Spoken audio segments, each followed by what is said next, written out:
Dhaka education বোর্ডের ষষ্ঠ এবং অষ্টম শ্রেণীতে রেজিস্ট্রেশনের একটি চিঠি জারি হয়েছে, যা আমরা কিভাবে ষষ্ঠ এবং অষ্টম শ্রেণীতে রেজিস্ট্রেশন করব সে সম্পর্কে বিস্তারিত লেখা আছে চিঠিতে।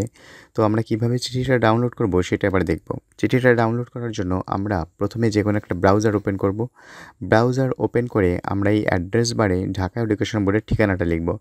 ঢাকা এডুকেশন বোর্ডের ঠিকানা হচ্ছে www.dhakaeducationboard.gov.bd। তো আমি ঢাকা এডুকেশন বোর্ডের ঠিকানা এখানে ক্লিক করলাম। ঠিকানায় ক্লিক করলে এখানে ঢাকা এডুকেশন বোর্ডের ওয়েবসাইটটা ওপেন হবে। তো এই ওয়েবসাইট থেকে আমাদের স্কুল সংক্রান্ত আদেশ নামে যে অপশনটা আছে সেই স্কুল সংক্রান্ত আদেশে ক্লিক করতে হবে এবং এখানে যে বেশ কিছু বিষয় দেওয়া আছে, যেমন পাঠদান স্বীকৃত নবায়ন বিজ্ঞপ্তি, স্কুল কমিটি সমূহ, বোর্ড ট্রান্সফার, অন্যান্য আদেশ। এখান থেকে আমরা ক্লিক করব বিজ্ঞপ্তি অপশনে।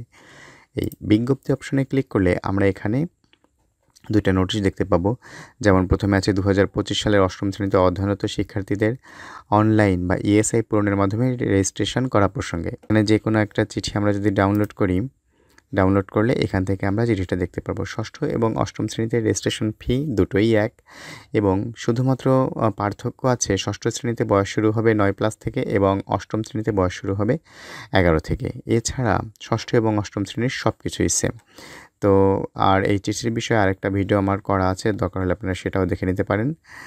তো এভাবেই আমরা চিঠিটা ডাউনলোড করতে পারবো।